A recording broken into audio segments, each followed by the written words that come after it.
It's been fantastic to watch. I think he's been under so much criticism that I think is uncalled for because, frankly speaking, Enzo Maresca, we spoke so much about this at the start of the season. Is this squad too big? There were all these memes coming out of it, but he said, I know who are the guys that I want to rely on. I know which ones are going to be my boys, and he's done that. He's created a team for himself that he wants to rely on, a sort of starting 11, if you like. The relationship that's being developed between Jackson and Cole Palmer is evident to see. It's fantastic that you have the depth, that you have somebody like Nkunku who can come in and provide that competition, which lights the fire for a player like Nicolas Jackson, as much as criticism does too. And I think watching them counter-attack is fantastic to watch, especially if it's going to be against Brighton, who, let's be honest, in rest defence aren't so good. Yeah, I think from attacking areas, Chelsea on the wings have got an abundance of talent, absolute abundance. Jadon Sancho, how good has he been? You know, you look at Madueke on the other side. There's so many players, and Brighton play a very nice, very attractive style of football, brand of football, but they will find themselves getting caught out on the counter-attack, and Chelsea, with the creativity of Cole Palmer, etc., will find a way to unlock the key, especially after scoring so many goals this season. And they again seem to have figured out how to play alongside each other. Yeah, and then you've got Moses Caicedo as well, who's having a brilliant time in midfield. So it's all coming together for Chelsea, but I wonder with Brighton, if they do lose possession, can they rescue themselves a point here or do anything? I find it so interesting about Chelsea because we've talked about the number of players they have, what's the best 11, but I'm just looking at some of the facts here. Only City have scored more goals than Chelsea so far this season. And since the start of May, no team has won more Premier League games than Chelsea. They've won 8 of the 10 that they've played. It's interesting how the narrative around them has been around the number of players they have and actually quietly working away. And the other question was that Jackson has scored 2 more goals in his first 40 Chelsea games than Didier Drogba. You don't want to hear none of it. Oh, I don't want to hear any of it. Come on, you can't compare Nicolas Jackson to Didier Drogba. No chance. Why not? Look, Nicolas Jackson, this season, he's still young, first and foremost, right? Let's get that out there. And he's still got a long way to go as a young, improving football player. He's playing week in, week out, which is going to be great for his personal development. But you're talking about Didier Drogba, who is one of the Premier League's greatest strikers, you know, and he didn't do that over the course of a season or 2 seasons. He did that through his whole, through the duration of his time at Chelsea. And he was one of those players that got opposition fans saying, do you know what? This guy's special. Yeah. Just by the way he played, by the way he conducted himself. Not so much the diving, but in terms of bringing other players into the game, the goals he scored, the manner in which he scored those goals as well.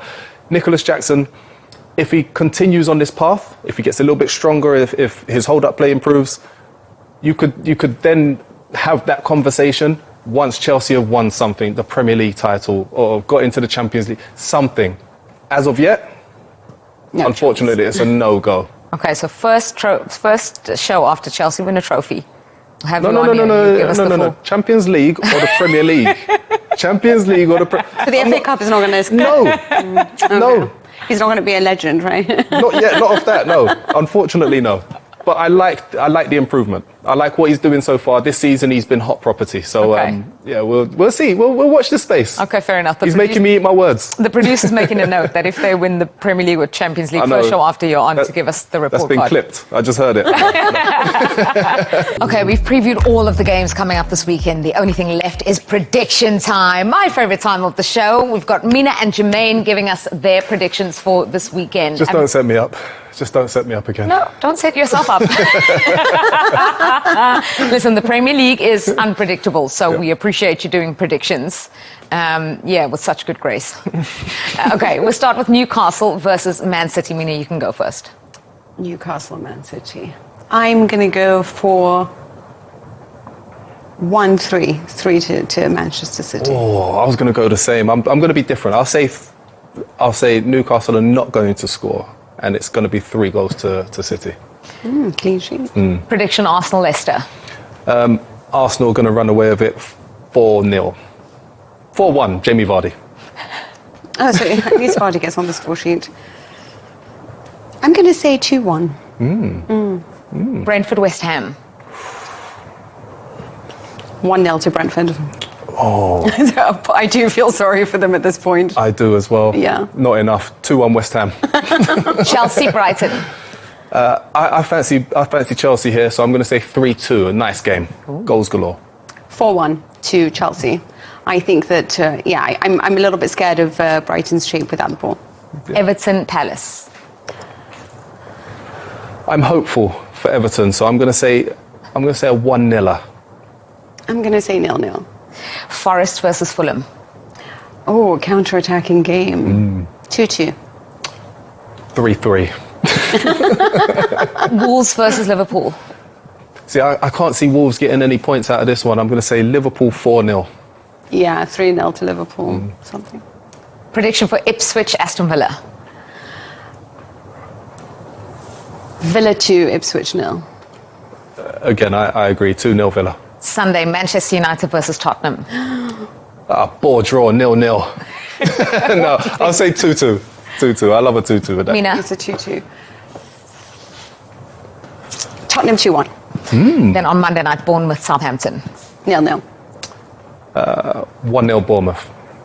Okay, you've gone pretty bold there with the Tottenham win at Old Trafford. I know. I really have, actually. Is that the game you're most looking forward to this weekend? Oh, I don't know. It's between that and, honestly, Brighton-Chelsea. Oh, I quite fancy the Brighton-Chelsea one as well, but I'm looking for Arsenal. I'm looking forward to Arsenal.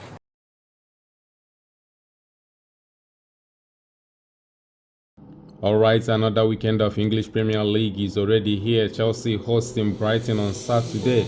The Blues will look to make it 4 straight wins in all competitions when they host Brighton and Hove Albion at Stamford Bridge on Saturday.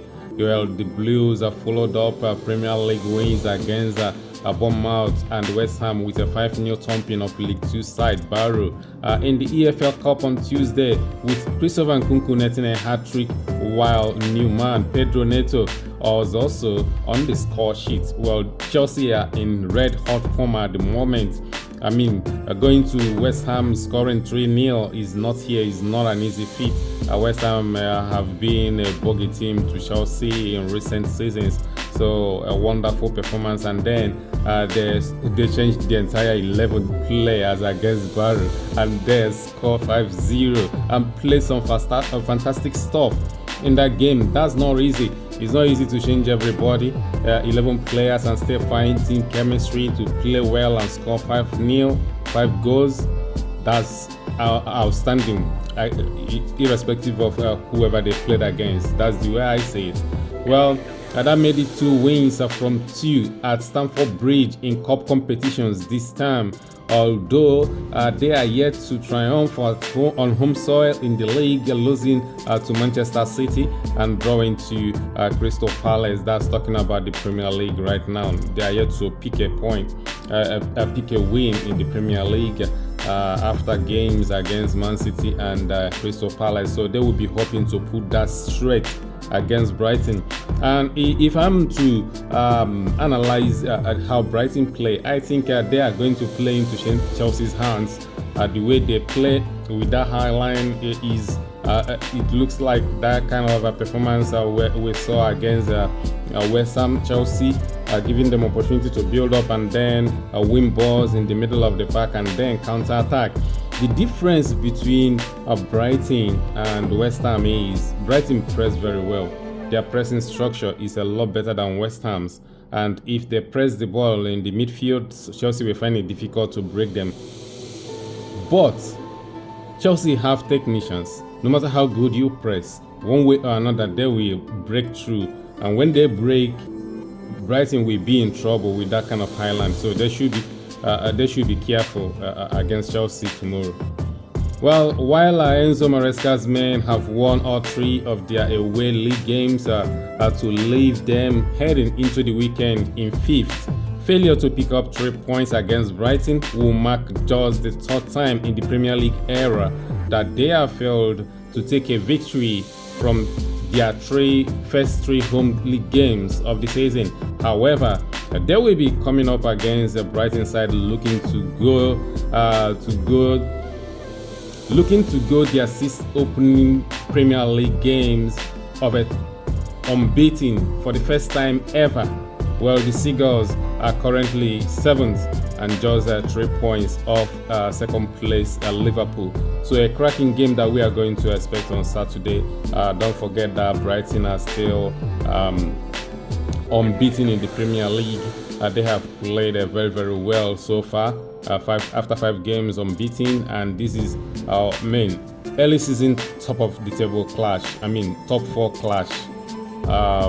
Chelsea 5th, Brighton a little below them, but it's really top of the table, top 4 race clash. I mean early in this season, and these 2 teams will be hoping to be up there among the teams fighting for top 4 this season. I've been impressed with the way Brighton started this season. You have to give them that, give them kudos for what they have been able to achieve so far. Don't forget that they have played Arsenal and didn't lose, even though Arsenal lost Declan Rice in that game to red card. But prior to that, Brighton had been in the game. They had played very, very well. So they have been good, and I don't expect anything less against Chelsea on Saturday. They are going to hold their own, try to play their game. But I think Chelsea are more explosive on the counter than Arsenal. So they should be very, very careful.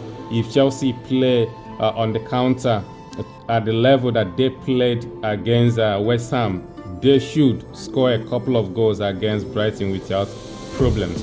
Now, it's up to Chelsea to defend well, because Brighton are going to ask them questions. They throw a lot of players in attack, a lot. The way I see their structure, they are defending with 4 and then attacking with 6. So they threw a lot of people in attack looking for goals. So they will ask Chelsea questions, and if there is one department of Chelsea that you question if it's top level, is that back line. But in their last 3 games, including the EFL Cup game, they have kept clean sheets, so which is something good, and which I'm sure will give the defenders a huge confidence going into this game.